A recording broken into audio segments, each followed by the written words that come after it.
Think of it as our last memory together, please." I was shocked by my soon-to-be-married friend's sudden request. But before I knew it, I had agreed to her proposal. When she checked if I was okay with it, she nodded affirmatively. I'm Richard, a 26-year-old single man, working at an IT company. As usual, I was engrossed in my work, staring at my computer screen, when Catherine from the office walked in. "Catherine, it's rare to see you coming directly to the office." "Yeah, I came to see my dad, but good to see you, Richard. It's been a while. You look well."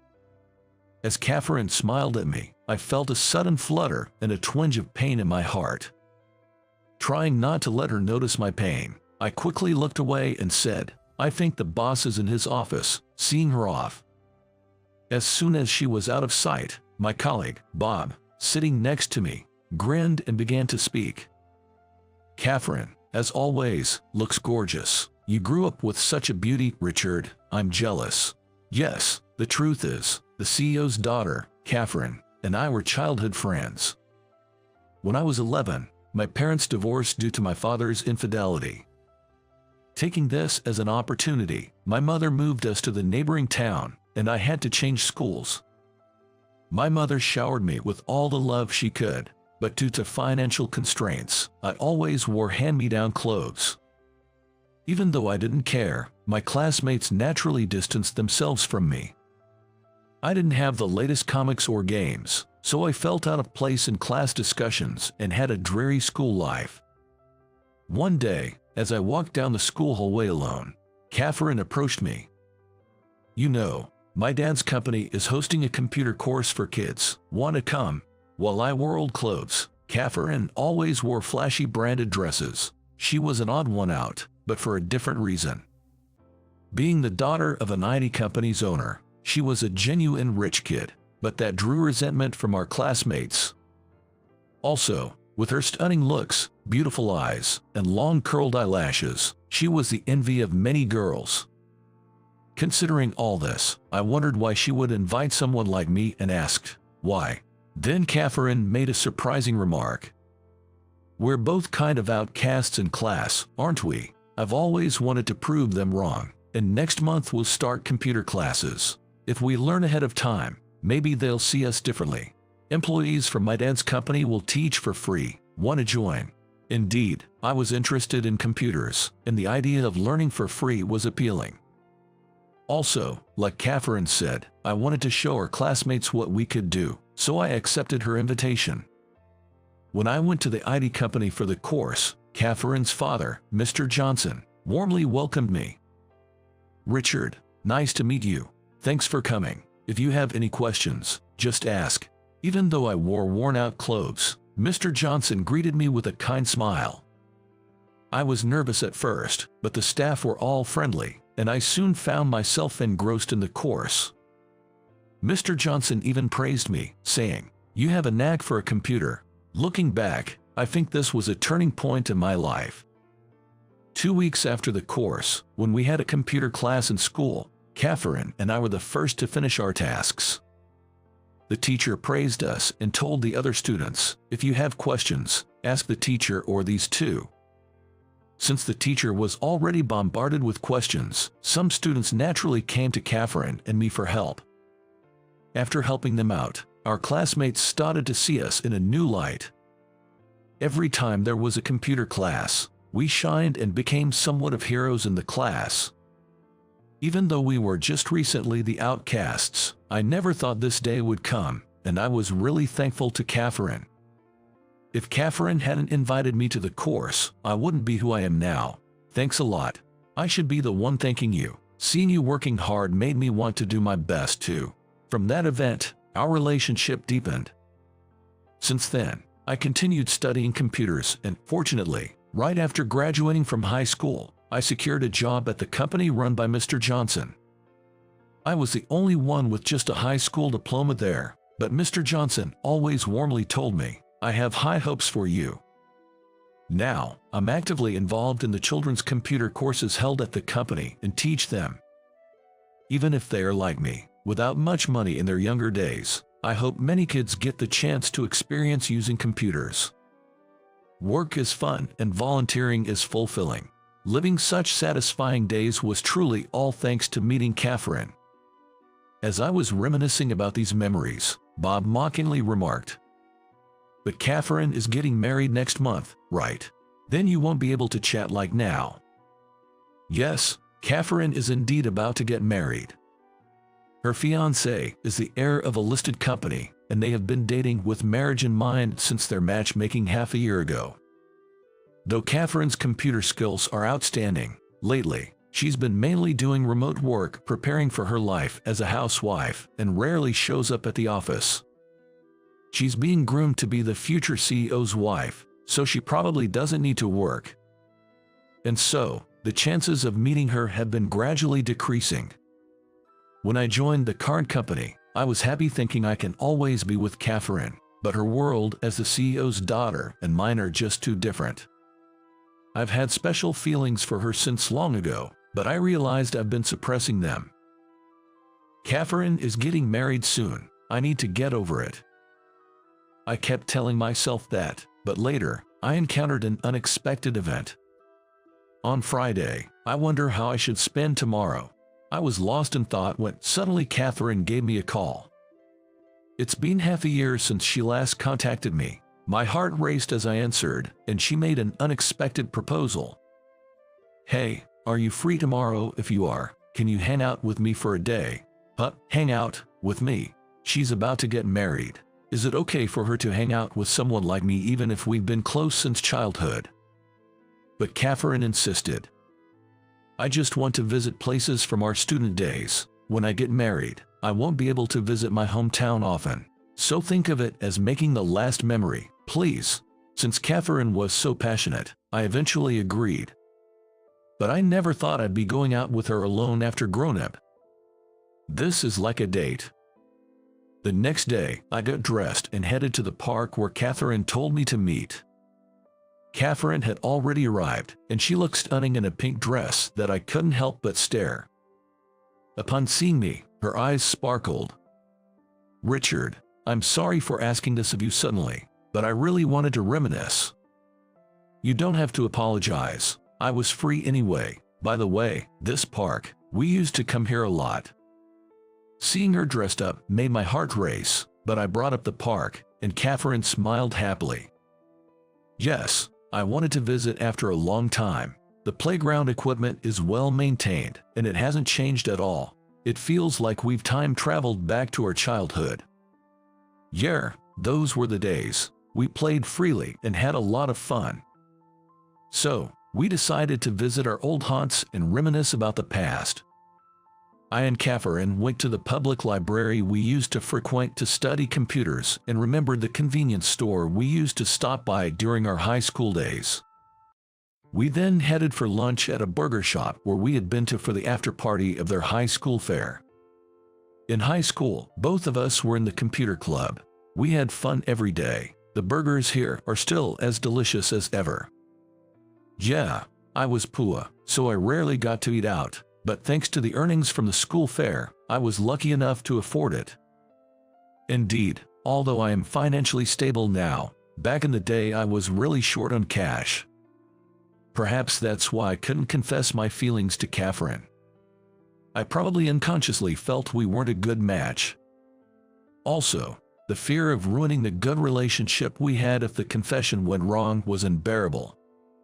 As the day wore on, tinged with nostalgia and sadness, we found ourselves at dusk. I wanted to spend the evening with her, but Catherine signaled it was time to leave. Sure, it would be prudent to leave now, given she's about to be married. "Richard, thank you for indulging me today. It was a fantastic day. It's given me strength for my married life ahead." Hearing this, a pang of sadness hit me. There won't be any more outings like this with her. But I didn't want a tearful farewell. With a big smile, I said, "The pleasure was all mine. Congratulations on your marriage. Wishing you all the happiness in the world." Catherine, with a wistful look, said thank you and walked away.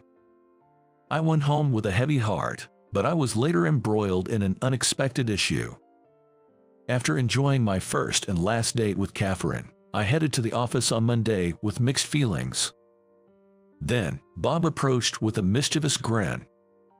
"Richard, never thought you'd be the type to betray Mr. Johnson. It's bold of you." What? I couldn't believe it and braced myself when Bob took out his cell phone and shoved its screen in my face.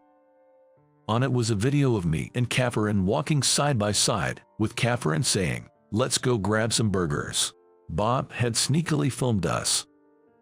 It was clear that Bob had always been suspicious of my relationship with her.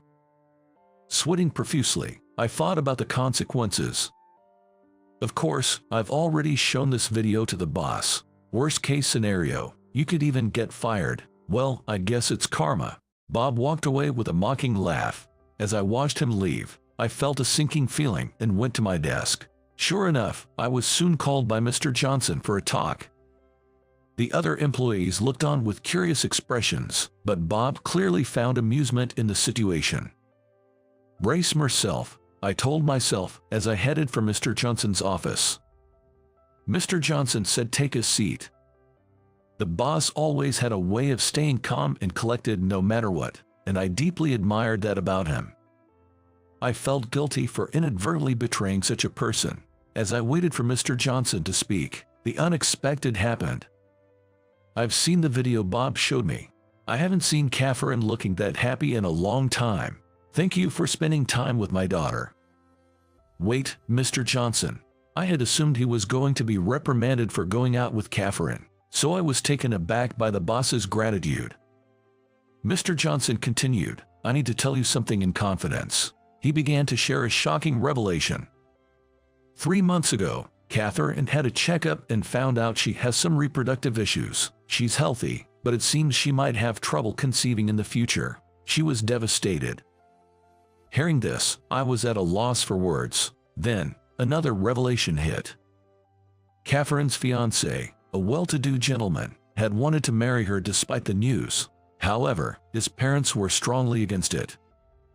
They desperately wanted a grandchild. Catherine, feeling guilty, had broken off the engagement herself. Imagining how Catherine must have felt then, I felt even more upset. Then Mr. Johnson added, "Catherine told me she's considering moving away because she doesn't believe anyone would love her now. But seeing her have a good time with you, her childhood friend, I think she's started to change her mind. Thank you so much. I can't imagine anyone ever loving me again." Hearing Mr. Johnson say Catherine felt that way, I realized I've always loved her, regardless of her circumstances. I've never been able to say this, but I love Catherine. I always thought I didn't stand a chance with her, being your daughter and all, but hearing your story, I can't deny my feelings any longer. Even if Catherine can't have kids, I want to be with her for the rest of my life. May I tell her how I feel? Richard, Catherine is truly lucky to have someone as kind as you. Would you go see her now? I don't have any pressing matters, and I'd like you to share your feelings with her. With Mr. Johnson's blessing, I left work early to go to Catherine's. I rang her doorbell, and she answered with a surprised look. "Richard, what are you doing here? It's still work hours." Seeing her face, I felt a surge of affection. "I had to tell you now, or I'd regret it. I love you." The moment Catherine heard my straightforward confession, she was taken aback for a moment, but then, with a sad look on her face, she responded, "Did you hear about the broken engagement from my dad? It's kind of you to pity me, but I can't have children. I was diagnosed with ovarian failure. I won't ever be able to conceive, so maybe you should find someone else." "No way," I interrupted her, gripping her hand tightly. Catherine, clearly taken aback, lost her words. But I needed her to understand my feelings. "It doesn't matter if you can have kids or not. As long as you're with me, that's all that matters. I've loved you since we were kids. Richard, thank you. I've always admired your positivity and resilience. I've loved you since we were children too." It seemed my feelings had finally gotten through. Tears filled Catherine's eyes as she leaned into me. The first time I felt such deep joy connecting with her. However, realizing that we couldn't just stand hugging at the front door forever, I asked if I could come in. Catherine led me to the living room, and as we sat facing each other on the sofa, she began to open up, wiping away tears. You know, because my dad is a big shot CEO, I've always been prepped to marry someone prominent. I thought I'd end up with someone like that someday. That's why, even though I've liked you since grade school, I had those feelings. Being the CEO's daughter had its own set of challenges, and Catherine had her share of battles. Thinking of all she'd been through, my heart ached for her.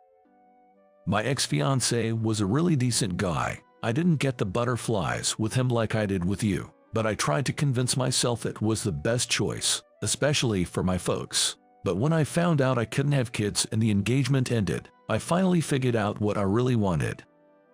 Saying this, Catherine's deep, round eyes met mine.